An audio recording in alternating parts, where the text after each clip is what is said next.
do it for you. Baby, the floor is yours. Yeah, baby, I mean the floor is yours. If we come down to the floor is yours. Let me show you how I prove the floor is yours. The floor is yours. The floor is yours. The floor is yours. The floor is yours.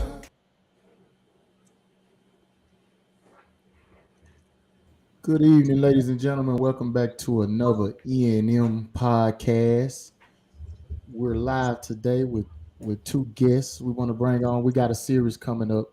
We're probably going to be running this probably about over 2 to 3 to 4 week time span, probably with as much as information we got. But as you know, I'm T. Will, the Superman of real estate. Got my man G. G for God, y'all. Remember that. And then I'm gonna let the other ladies introduce themselves. Go ahead, y'all. You want to go first? You need me? Okay. Hey, I'm Asha the Virgo. I am a certified credit coach and a great person. So let's talk. Right on. Right on, right on. Quick and easy. I'm not mad at it. Yeah. I'm Jay Shania. I've been in accounting and finance for about 20 plus years, and I'm ready to educate and motivate the people. Let's get it in. Let's go. I like that introduction, short and straight to the point.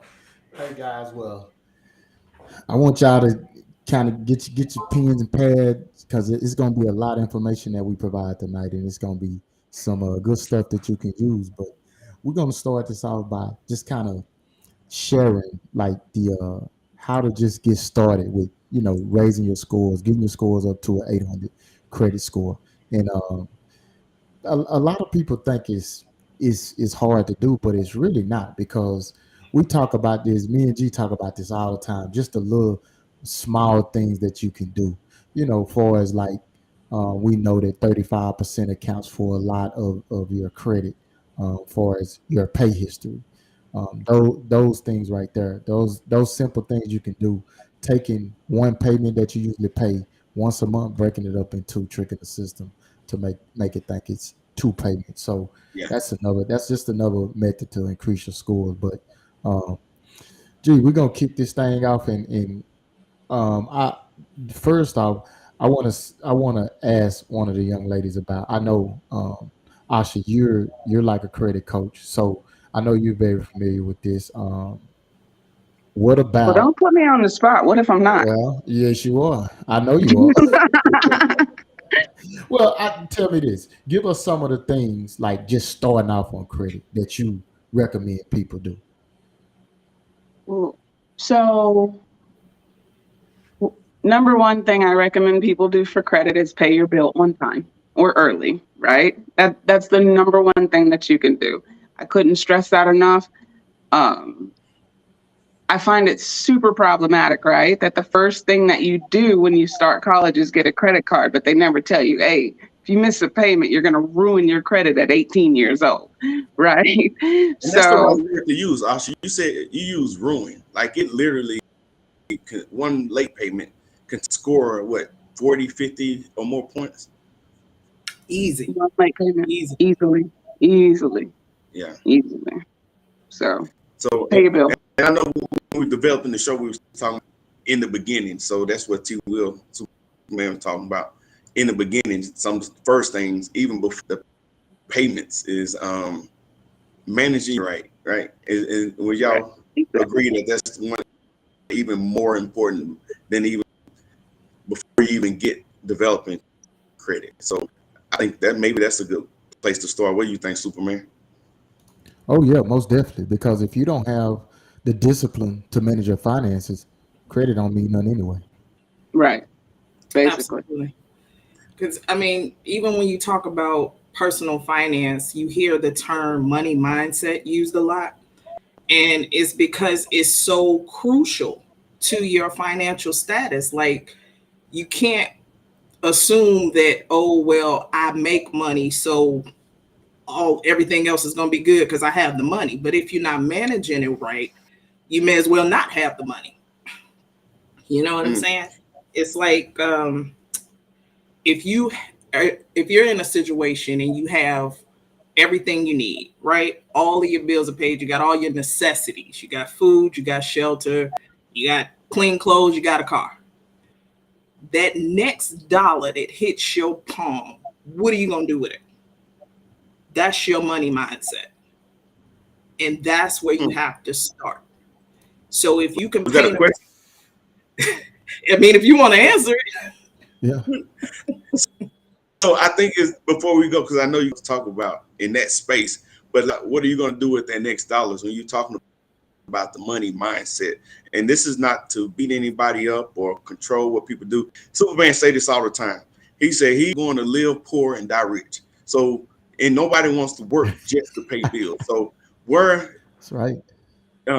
Do you think that, how do you draw the line or balance being what you consider to be responsible, but it's still life too? So I think it starts with you really understanding what you need versus what you want. Because there are a lot of people, they'll tell you at the drop of a dime without even thinking about it. I need my coffee in the morning.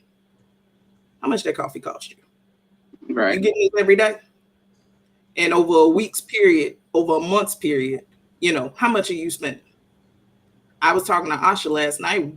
I went, because every 90 days, I plan my finances out over a 90-day period, because that gives me time to look at stuff and move stuff around if I need to, etc. And I went in one time and I looked at my statement. So over a 30-day period, I spent $1,000 eating out.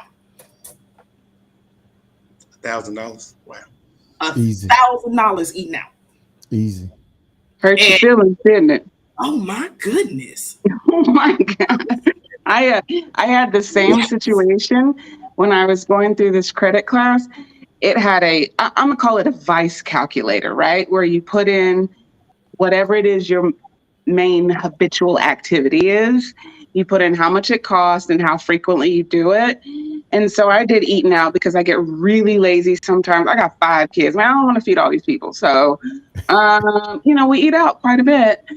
And I did the calculator for the year and it was like $8,900. And I was like, hold on, but I still spend another $200 to $300 a week at the grocery store. You know, so I was like, we're going to have to reel some things on back, reel it on in. Because once you start to see the money from when you think about $8,900 plus another, who knows, $12,000 on groceries, that's somebody's salary, right? Yeah. The people that struggle or people that are check to check or struggling in this economy. You can buy a cash Kia with that. Yeah. Right. So dealing with the cultural aspects of it, when we meet, we break bread and eat. That's kind of what we do, whether it's happy hour, Thanksgiving, Christmas, birthdays, we eat. So you're talking about really dealing with a cultural mindset that you back to your Jason, is that we have to really train our minds to move and think differently, right? Would you agree with that? Yeah. Because if you think about it, everything that you know and everything that you do, the way you operate, all of those are learned behaviors. You learned it from somewhere. And so the same way that you learned what we consider to be bad habits, you can learn good habits. Yeah. You just have to be willing to, get out there. You definitely want to have that discipline, like T. Will was saying, to put the work in. Because if you don't, you get the same thing out of it that you put into it, right? Yeah, right. So there's this restaurant here in the Dallas area, and I'm sure you have plenty of high-end restaurants. But if you have like 10 people or more, my daughter celebrated her birthday. And if I remember what she told me correctly, she had to put like a $2,000 deposit down, reserve space, and hopefully the people that are eating order enough food to cover that cost. But I'm thinking about birthdays are important to some people, especially in our community, right? But again, when you're talking about your purpose or your mindset is, conquering this credit challenge and money management tips, that's one of the things that it's a hard decision that you're going to have to make. Is like, I love celebrating my birthdays and celebrating the birthdays of others, but I can do it, but within limits. And not only that, the thing is, what about after the birthday? Right. What you Life gonna goes do? on. You still got to eat after you went and spent $500 at whatever steakhouse you all went to. Tomorrow you're gonna have to eat again. Yeah. So You better have leftovers. you know, and I want to add to it too as well, because a lot of it too is, I think, just knowing your finances. Like, I don't know, I got this habit of just waking up looking at my bank account every day. Every single day. I don't even get out the bed. It's just a I don't even habit. I get out mean, the I bed. roll over and I look at that app. I pick that app and I look at my account, because I want to know that it's still there, for number one. Yeah. And number two, it just sets it puts me in that mindset of, man, I got this there. I have this money there, but I know I have to be financially sound and make sure, how do I get more of it? You know what I mean? Yeah. So it's really, like you said, G, it's a mindset that we have to get into about how important money is and how we manage that money that we have. because like you all remember back in the late 80s, this song Johnny Kemp came out with a song, just got Just paid got paid Friday night. Friday night. Party hopping. Hey, that was a jam. All right. Yeah. That's a mindset. Yeah. Yeah. And That's another a mindset. mindset too is when we're raising our kids, those are, if we're honest, those are the conversations that we don't have enough of. You know, we tell people to be responsible, but what I've learned in my years in the military, like if you're not outlining steps, like if you don't have a real plan with steps on what you're going to money and how you're going to spend it, and even where you're not going to spend it, like you have to be that particular if you're serious of overcoming challenges, right?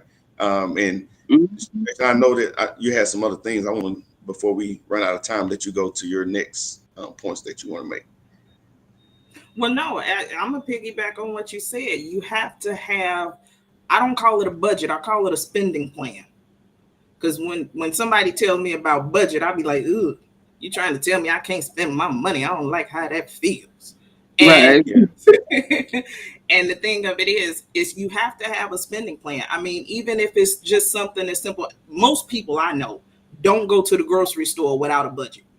You don't go into the grocery store and say, however much I end up spending is just what I'm going to spend and that's it. No, before you walk in there, you're so silly. Before you walk in there, you end up having this, number in your head, and you say, hey, this is all I'm spending in this grocery store. And so from there, you know what I'm saying? So always have this spending plan. I don't care how big or how small it is. Yeah. So we'll say financial success is an intentional lifestyle. It absolutely is. Sacrificing knowing what and how to invest to get more. So the conversations that you have play into that mindset. So if you think about, like I was saying earlier, what you're going to do with that next dollar, think about the conversations you have when you talk about money. Are you consistently talking about how broke you are, how you don't have it? Or are you having conversations about how you can utilize what you do have to create a position of growth and expansion, because you got to start somewhere.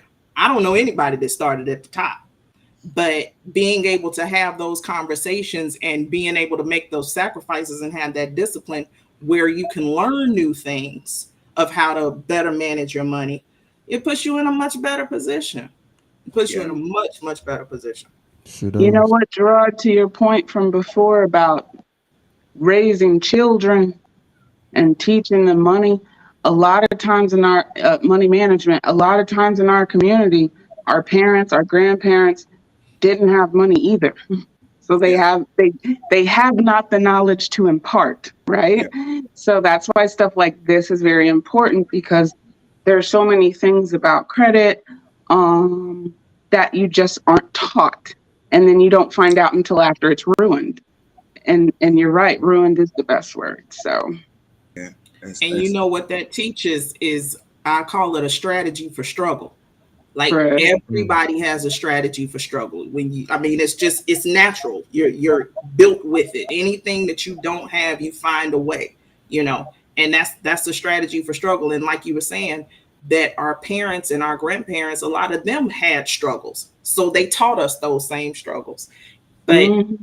if you want to do something different, it's so many ways to get out there and get the information and do it, but you got to be willing to put the work in. Yeah, yeah. That comment right there, what Ray just said. Everything.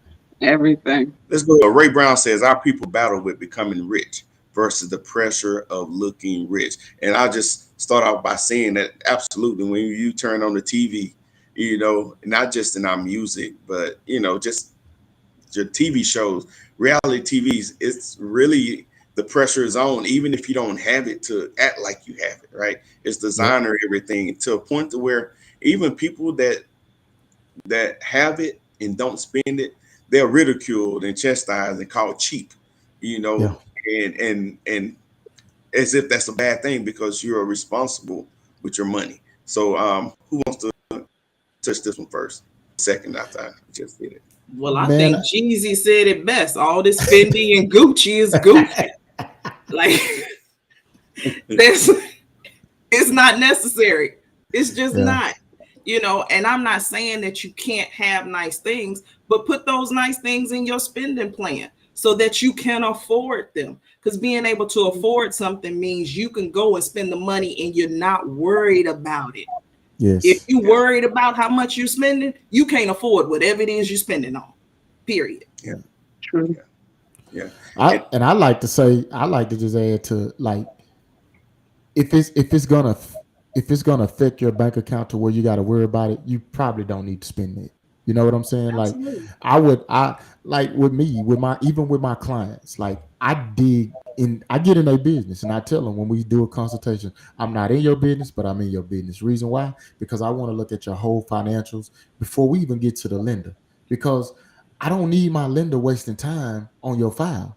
Man, Right. lenders have 10, 20 files that they reviewing all day. Guess what? If I can review your file and I can make sure that file is good to go before we get to underwriting, man, that's just gonna be a plus, a win-win situation for the whole process. You know what I mean? So to yeah, me, I stress that with my clients when we do a consultation to make sure, let's look at all your financials, because sometimes they might tell me, I don't have this. And so when we go through those financials, I say, okay, look at this. Look where you spending this. And they're like, oh, I didn't even realize that that's why we do this. So it brings it yeah, to light on what you're doing. And yeah, now you're aware of your spending, because a lot of people just, man, they don't stay on top of their finances because, like you said, day to day, they just spending.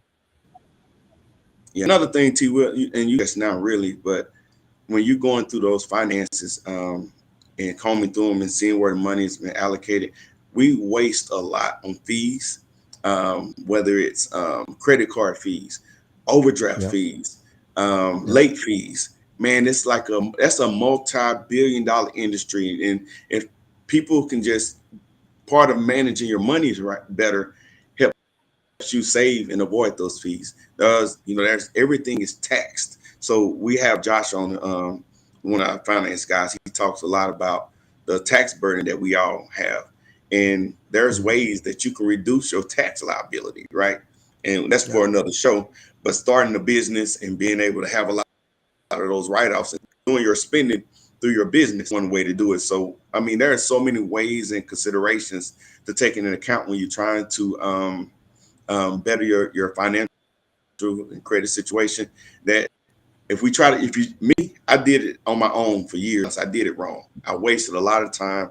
I wasted a lot of money. And to Asha's point, again, that's why these shows are important. But we got to also deal with the issue of trust, right? And Yeah. and having those hard conversations. T. Will talked about looking at his bank account. I remember I didn't want to look at my bank account because I knew it was ugly, you know.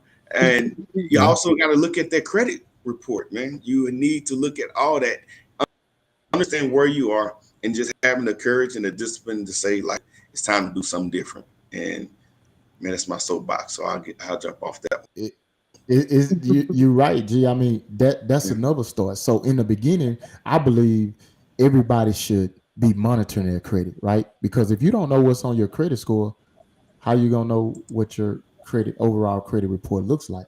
So So yeah, so how about we talk about what's in the credit report, and then we could start from there, right? Like, so outside of knowing you got a score between 300 and 850, what is in a credit score? What's that made up of? Where does it come from? And I'm gonna tell you what I've taken. I think I've taken 5 independent credit courses. Yeah. Hey, and every single one of them.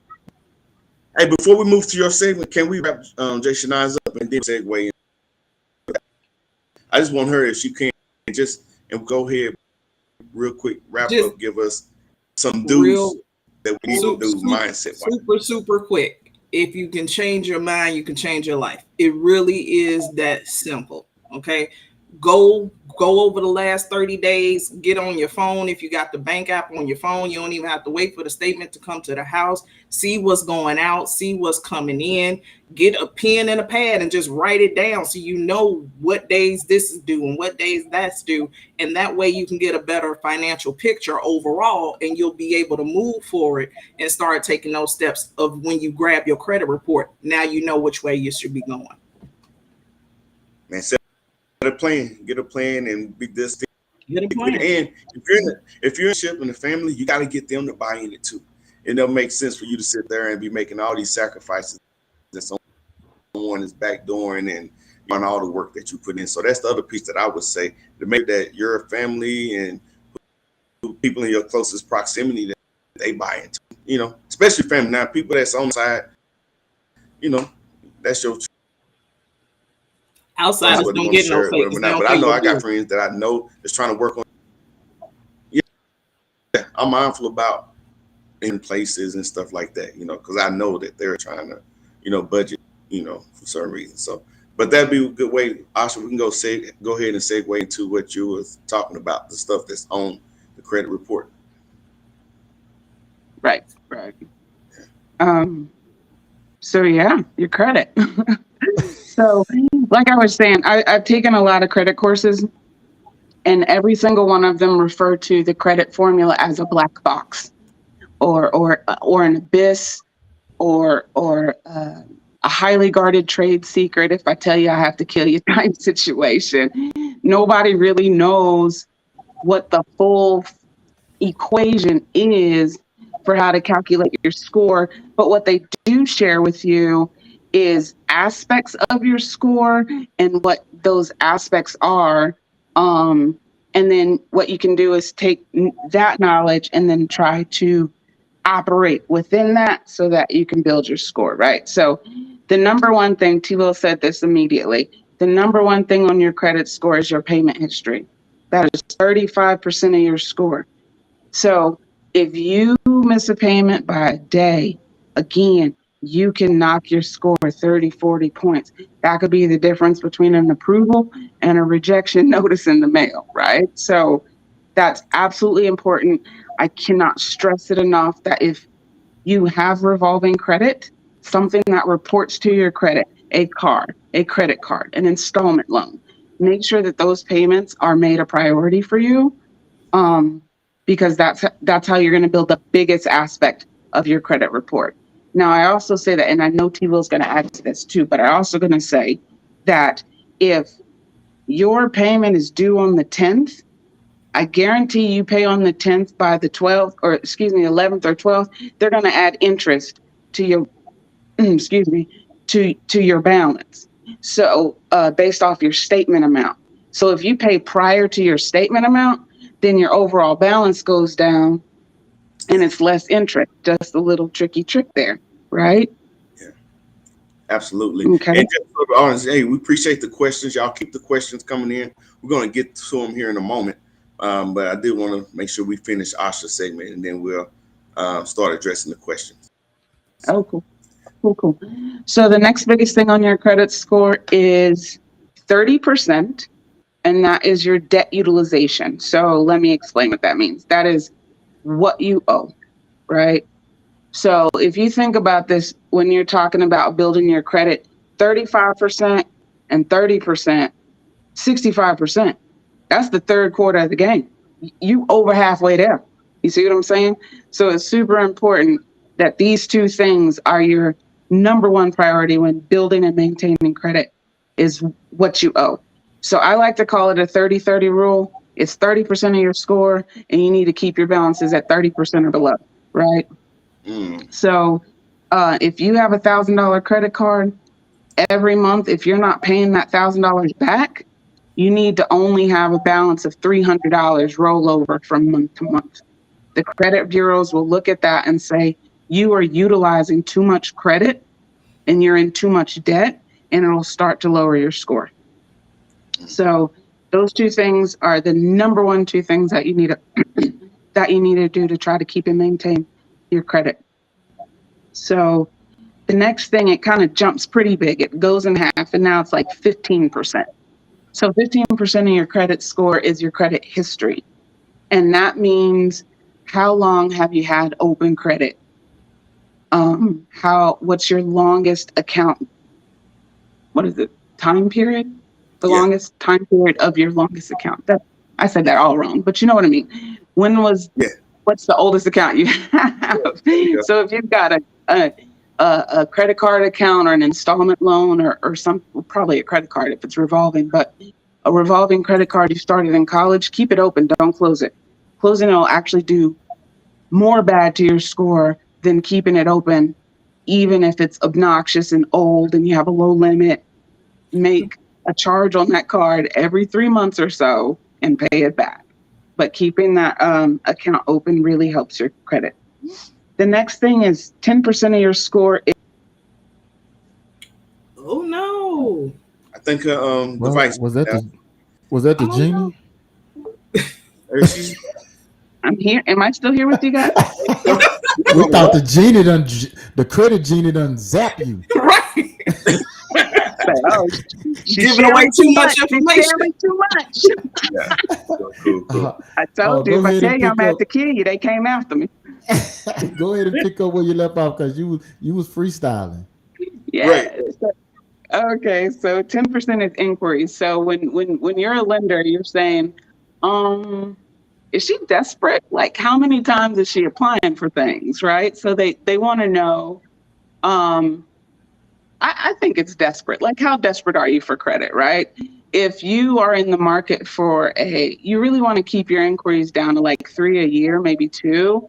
And if you're in the market for a house or a car and you're out shopping lenders, they have a rule there where you can shop for the same type of loan within so many days so that it doesn't negatively impact your score by having 10 or 15 credit pulls. Because if you go to multiple dealerships and you're not bringing your own financing, every dealership's going to do a hard pull on your credit to try to get you into one of their finance people, right? So real quick, so that's the way to combat that then. I hate for us to move past that without addressing that. Mm-hmm. So if you are out shopping for whatever, it's important to do the same type of credit inquiry a certain amount of time. And right, 14 days. 14 days. But you're also saying if you got a good relationship with your bank, let them finance and then use that to go out and shop instead of having all the different car dealerships look for someone. Exactly. The best way to go is to really walk in the door with your own money in hand. You already got your financing done when you walk in the door.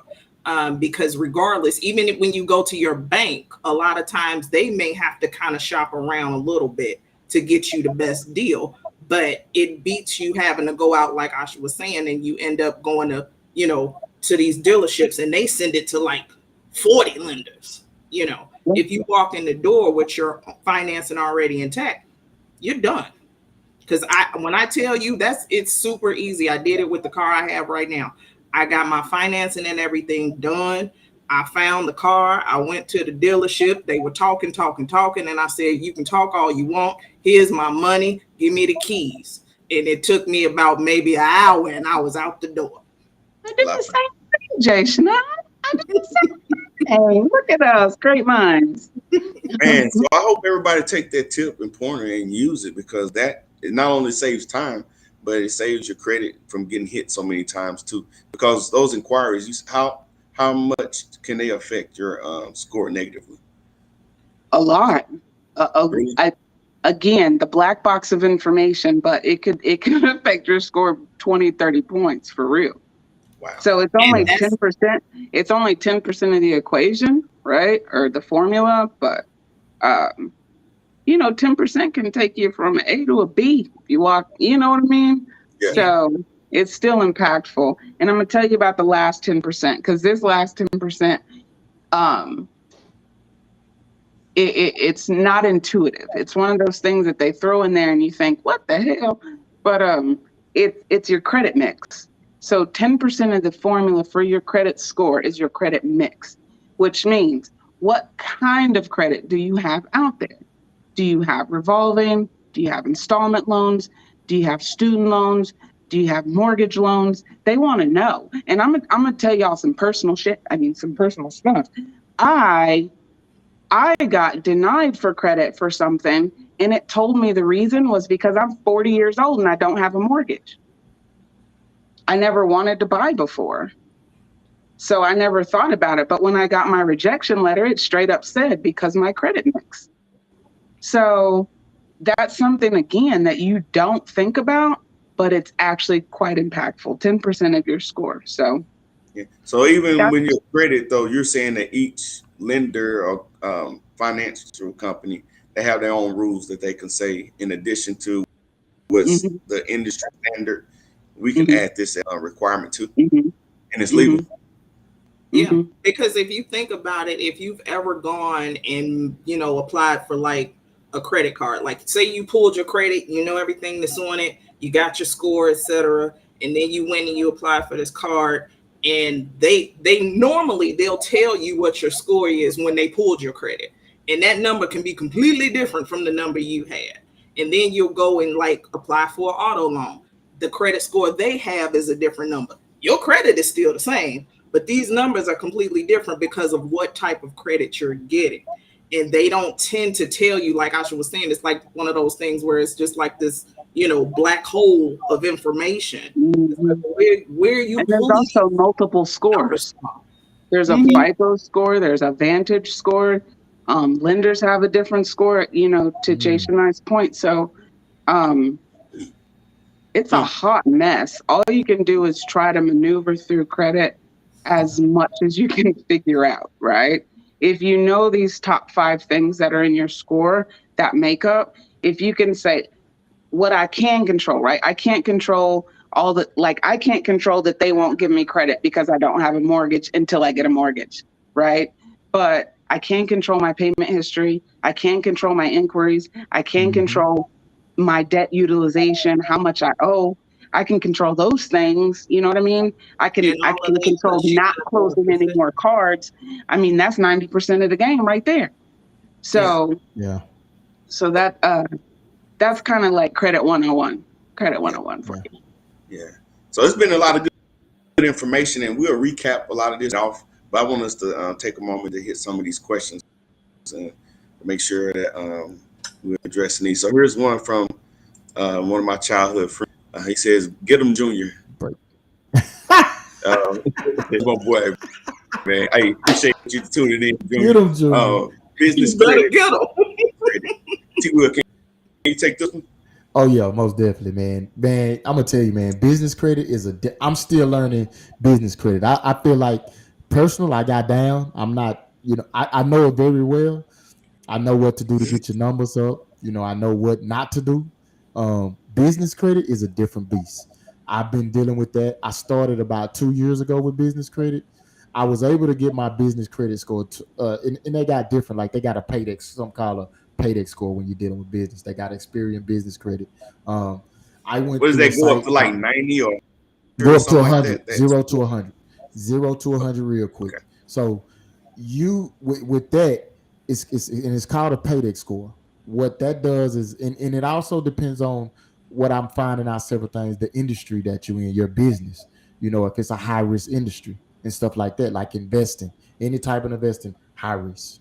You know what I mean? So you have to be careful when you have a business and you're going to get these, you're trying to get funding and stuff like that, how you present it, because they're looking at that as a high risk liability, and Yeah. that would not pass. So business credit is just a different beast, man. That's a whole nother segment. That's a whole nother segment. I can tell you that. Another one too is the business credit is based off your EIN only and not Hmm. Social security number, correct? That's true, but Uh-huh. this is what I found out too, and this is from personal experience. When I first got 2 years ago, when I first went in with my business credit, I was thinking there has to be a better way.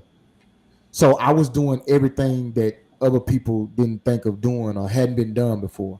Like when I went and did, I was a PG, which is a personal guarantor of your business. Since my personal credit was so good, IPG, which is basically just co-signing for your business, right?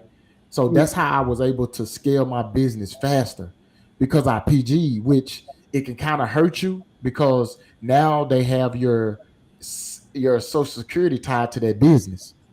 So if Hmm. something goes with that business, guess what else goes with it? Your personal credit.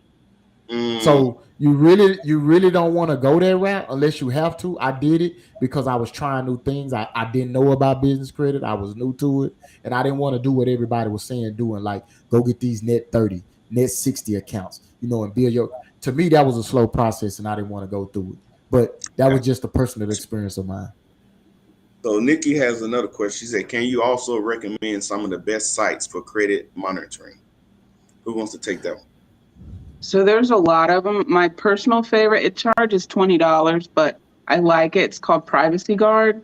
But the free ones are great too. I mean, Experian is right there with me. Privacy Guard and Experian are usually hand in hand about what scores they give you. Um, my credit card has its own monitoring um, Yeah. thing too. So I don't think there's a right or wrong answer to which is better. I think there's just a lot of them, and you pick which one you're most comfortable putting your social security number into. So, I which I, one has I five would stars? I yeah, I started with would the credit card, the one that came with my credit card, because Hmm. they already had my information. So that's where I started. Okay. I would say to me, who's doing who what are the bureaus? That's why Experience, that's TransUnion. why I say to start with, and that's why I say that because a lot of everything else, like you said, there's a lot of monitoring, but where they're getting, their information, their data from, the bureaus. So wouldn't it be a good idea to start with Experian, TransUnion, or Equifax? And Right. I I have have one. experience.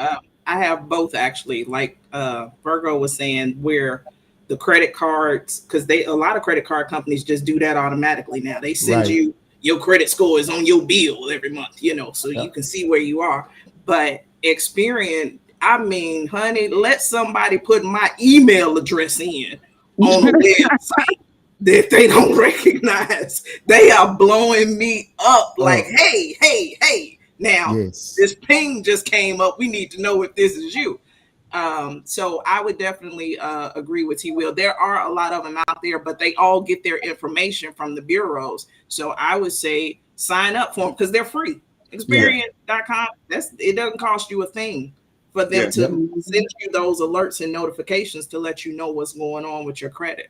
And just in full Yeah. transparency with them, they are free to sign up and they offer some basic service. There are some elevated services that you will have to pay Right. for. Like You if have you to want pay them for. Right. to freeze your account, I think some of those things are, am I You right can about? you can Freezing is that's free free. too. That's free. Freezing is free. Oh, You can really? freeze and unfreeze for free. Yeah. Mm-hmm. Yeah. They give Okay. you You can the dispute within the app as well. Yeah.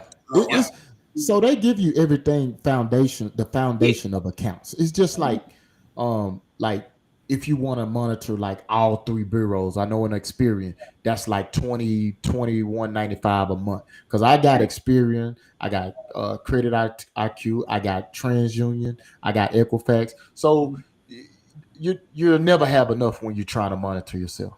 yeah. And And a all of lot them of just them, hitting from those. different areas or something. Why? I mean, why would I need to have multiple?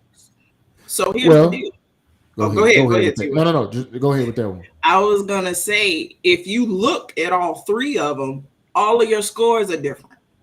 They're Yes. looking at different things. Mhm. Most and what you want to kind of pay attention to, especially when you're going to apply for credit, is the credit that you're looking to apply for. Which bureau are they pulling your scores from? That's the one you want to pay attention to. A lot of people pull from TransUnion and they don't pull from Experian. I don't even know a lot of people that even use Equifax anymore, but Really? they're all different. So it helps to have all three of them so you know what's really going on. But one of those additional fees that you would pay is like a LifeLock. So people try to steal identity. Right. Identity theft has gotten huge. I mean, that's huge. major. That's And major. so it's, oh my God, it's scary. A friend of mine had that happen to her, and I was just devastated when she told me about it. But yeah, so things like that, it's super important, but it's definitely helpful to have all three because they have different information. Okay. Yeah. So let's Definitely go, Kevin monitor. Norton, another childhood friend. Appreciate y'all tuning in. He said, so what's the way of getting a real credit score and Credit Karma really works? So I've heard that question from folks. Credit Karma offers their services, but how do they compare to user services from the credit bureaus? What I found with Credit Karma is it's off 20 or 30 points. That's why I do not recommend people use Credit Karma. I always tell, do not use it. I always send people to Experian or TransUnion, honestly. And you can't, I know someone else said you can go get your credit reports free, and you go creditReport.com and get them free. But if you go to these sites, It Experian, doesn't have your score TransUnion, though, just the report. yeah, it's just a report. That's true. So that's a good point. That's why you get that credit monitoring. So it'll show you your scores, and then it'll have you can pull from other bureaus as well. You can pull once you pay the credit monitoring, which is $21.95 on Experian. I know you can pull your scores every 30 days from Right. all bureaus. Because actually, what I used to do, I saw that comment from Phyllis V. What I used to do is, because it was three of them, I would pull one every 4 months and compare them, Yeah. and work through them that way. Of course, like I said, since I have all this monitoring that they do automatically, I don't really do it as much, but it's free information. So it's kind of like you shoot yourself in the foot if you don't go and get it. Yeah. Yeah. Yep. Yeah. I think to point out that we're talking about the mindset, and a lot of this stuff is new. People know there was a point where I had never used these credit monitoring services, but when I took on the mindset that I'm going to move differently, conduct business differently, that became part of what I had to do. So it can be, I don't want to say a headache. It's just a different way of moving. And again, if you want to manage your credit, you need to know what's on there, and that's what these agencies are for. So it's worth it. Another thing is what Janae said too. Just to piggyback off what she said earlier, when you apply for credit, ask them who they pull from. They'll tell you. Yep. You just whoever you apply, they'll tell you. Oh yeah, we pulling from Experian. We pulling from TransUnion. They'll tell you exactly who they pulling from. That way you will know exactly, and then you can look on your You have credit. all the information they have. And also remember, all these bureaus, you're going to have different numbers across the board. They will probably Right. never be the same. So I know a lot And of people different ask that reports. question. Yeah, a lot of And people ask different that reports. question. Mm-hmm. Yep. Yeah. So Asha, you want to take this one? I'm sorry. Asha the Virgo. How about that? Yeah, there we go. Let's see. So glad you're all doing this. Learning about credit and healthy financial practices is major. No joke. No joke. I'm glad you're glad. That's awesome. That makes me happy. Yeah. And just what we talked about earlier is a lot of conversations that our parents didn't have. Very limited conversation with my daughter, as well. But like most things, we don't use that as an excuse, right? It's like the information is out there. We're just one of the few podcasts. There are many podcasts out there. So, I mean, there's the information out there. Just got to take the time again. And like T. Will said earlier, be disciplined with it. Well, it's funny talking about parents and kids and transferring information. Personal story. was pretty young when I had my daughter, like super young, like not even old enough to sign a contract young. And, so I had my strategy for struggle because I was surviving for a long time. And, uh, and now she's an adult and like we talk every day and she goes through her bills the same way I used to. She gets stressed out the same way I used to. She spends the same way I used to. And so now I'm like, no, but guess what? I'm grown up now and I know how to manage money a lot differently. So let me try to change what you're doing and guide you even though it's late, right? But my dad for me was very executive, right? He made money, but it wasn't a discussion, right? It was just he did what he did, he paid the bills and whatever happened. And then my mom, she didn't know anything about money. She still doesn't know anything about money, right? And so I had to go out there and figure it out with a kid on my hip. And I learned a lot the hard way. So And to your point, Asha, what I was going to say was in terms of teaching your kids and the next generation about money, even though you didn't know it, when you were growing up or nobody told you, teaching them what you have learned, teaching them what you do know. The best way to do it is by example because kids are watching. They're watching. Yep. They're looking at you and they see what you do. That they pay attention more to what you do than to what you say. So if you can model in front of them these better habits of handling your finances, they pick it up. And I mean, definitely have the conversations with them, but it's really about walking the walk. Yeah. What is best for college students that are wanting to establish credit? So it's going to be a credit card, but they also have to understand that it's got to be more than beer and gas money, right? And you have to pay it. And you can get the card, put it away somewhere. Don't even have it in your wallet. You know what I'm saying? Put it on your toll bill or something, but they have to pay that card. And it's so traumatic because you're so young, you just don't get it. Yeah. But that's the easiest way. They're going to get thrown credit card offers like the minute they sign their enrollment paper. As soon as they get one, pick one that doesn't have an introductory an application fee or an annual fee or some ridiculous interest rate you're going to get anyway, but low balance, high interest, as long as it doesn't have an annual fee is probably the best way to go. So you're not just immediately losing $100, $150 for no reason. But that's my suggestion. And also make sure that you're reading the fine print. Because like you were saying, you lose this $100, $150 off the top because they have these annual fees and these processing fees and these startup fees. And so as you're establishing credit, especially if it's a non-secure card, you're not going to get any more than $300 or $500 anyway. And so if they lost 150 on fees off top, right, you already ate up 50% of your credit when you should be using it at a 30% max anyway. Say that again. One more time, Jay.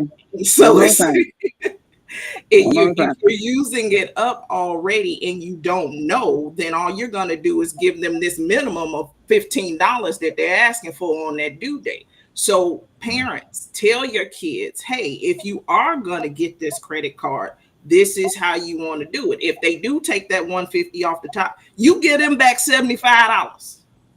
Not $15. Or, you know what else you could do? And this is if you trust your kids. You can make your kid an authorized user on your credit card, but don't give them the card. And not only that, let them know. Let them benefit from your score for a while, but don't give them the card.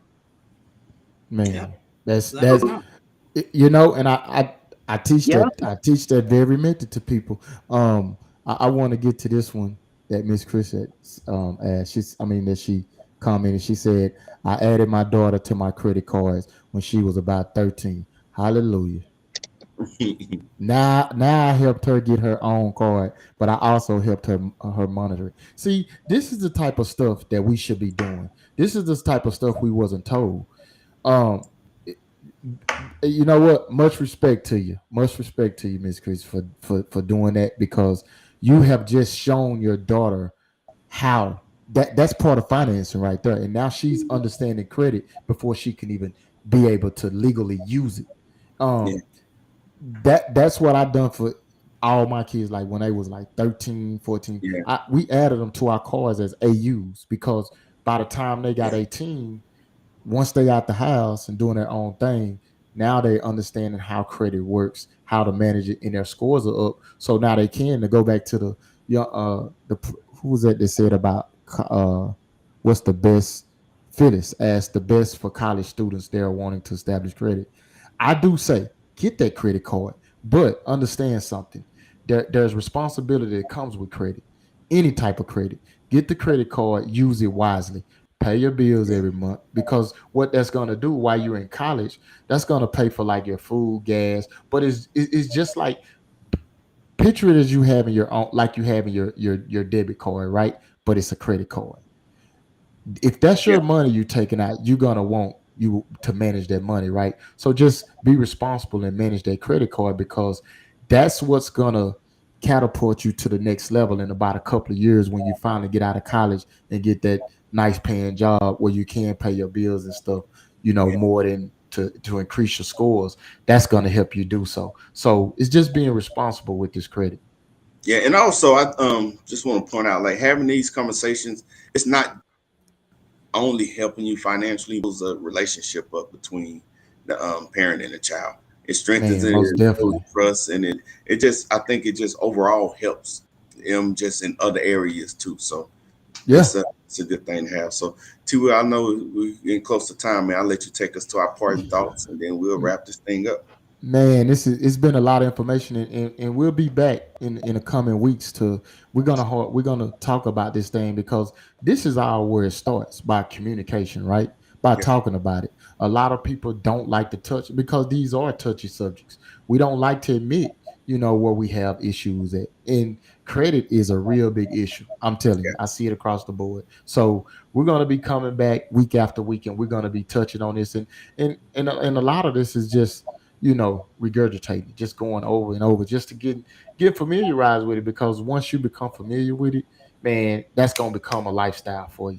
So that's why we do it. But um, we're gonna lead out with some parting thoughts, and I just want to get. I'm gonna let you go first, Virgo, and then we're gonna switch it on to Jay, and then we're gonna let G do his thing, and we're gonna take this thing out. But go ahead and give us some good parting thoughts before we get out of here, and something that they can take home and use.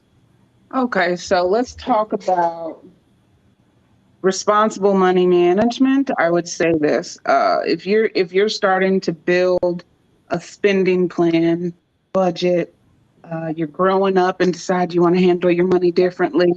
There's a couple things that you should think about that'll just keep you in a responsible place, right?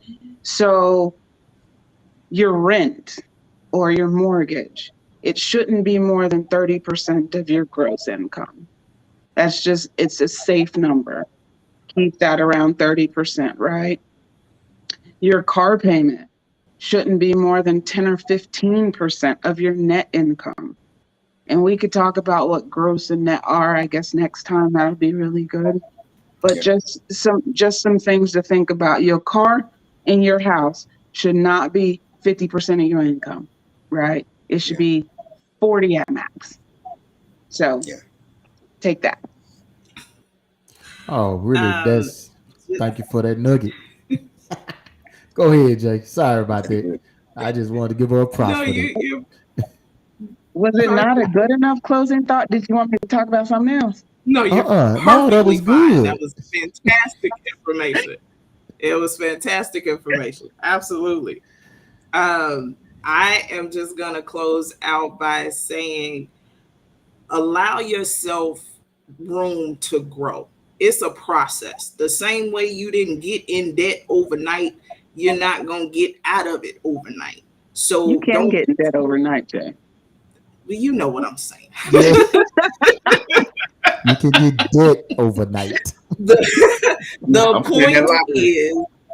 is to not be so critical and judgmental of yourself. Yeah. Everybody has to start somewhere. Everybody has a struggle. So Yes. it's yours. It's yours. So you can own it and you can change it. Allow yourself room to grow and be and understand that just because you see something today doesn't mean that's what it has to be tomorrow. And like T Wheel was saying, it's a lot of the stuff is going to be regurgitation as we go through it, because that's how you build a habit. You do the same thing over and Yeah. over again, and the next thing you know, you get up and you don't even think about it, you just do it. And that's what Second you nature. want your Yeah. money habits to be. Things that you don't even think about, they just go. It just happens. Yeah. And that'll put you in a much better mindset. I guarantee you, money stress is something else. Saints. I don't like it. I don't like it. I don't want to go back there no more. Mm-mm. And it's true. Once you've been there and you get out, it's like, I can't do that again. I cannot go back there. So, just do yourself a favor and be patient with yourself. Even if you stumble, get back up. It's Yeah. okay. Keep That's going. right. Keep going. Keep learning. Keep growing. Amen. Patience and discipline. That's what That's this it. takes. Patience and discipline. That's it. Yeah. And I'll go through do three real quick points. One, that old saying, if you want different, do different. You know, Mm. you just gotta take the first step. Two, if you're serious about it, you gotta put this down. If it's old school, or on a spreadsheet or something, you really track where your money is going, what you're bringing in, and where it's going. I mean, down to the penny. I remember seeing old school people balancing their checkbooks. Now, that's kind of a lost skill set, if you want to call it that. But man, track it. And what was that third one? That third one. Oh, I see another strategy that we have been groomed to do, and that's to work harder. And I'm not Mm. preaching against hard work, but and Josh come on here, and I talked to him a lot. Josh said this: you can't work your way into wealth.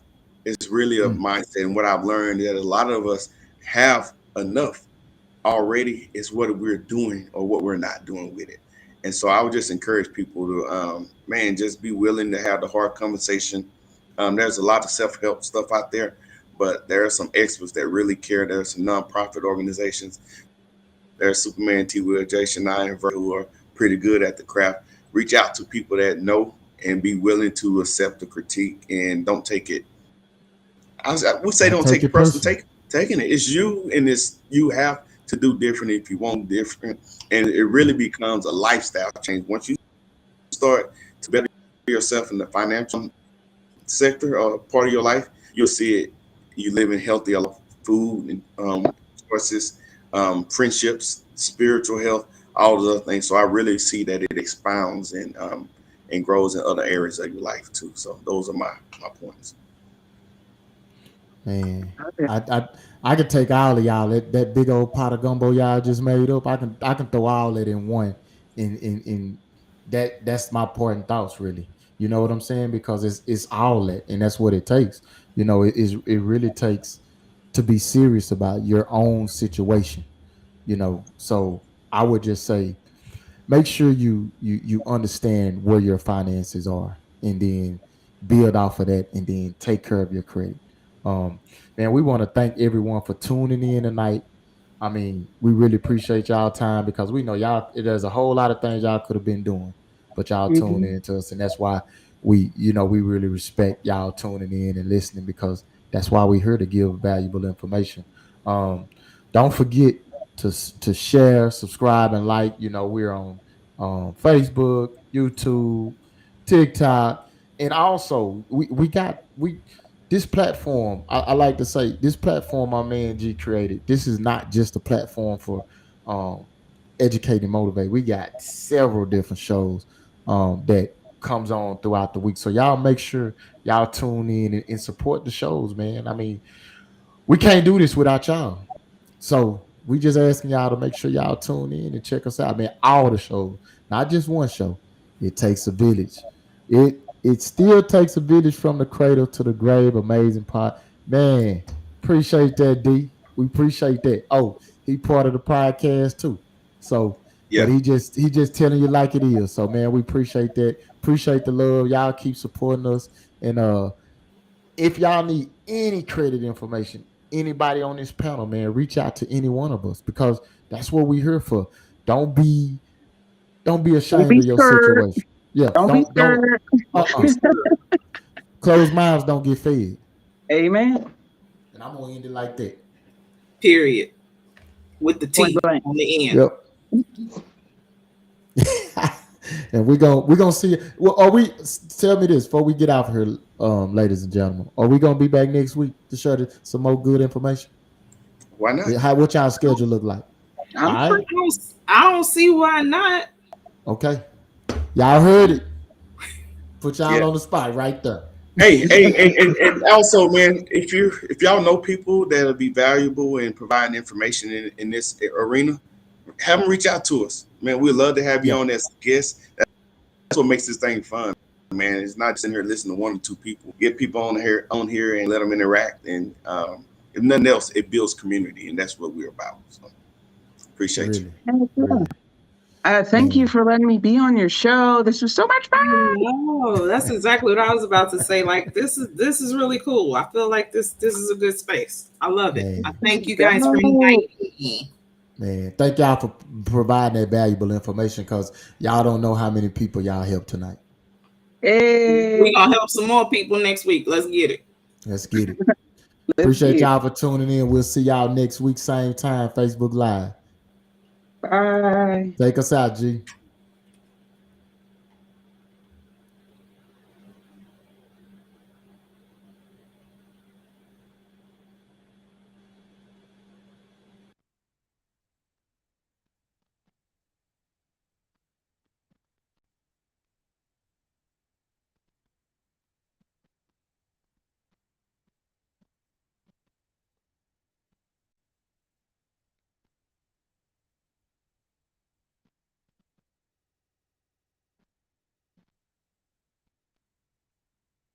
Hey, see y'all next week. Peace.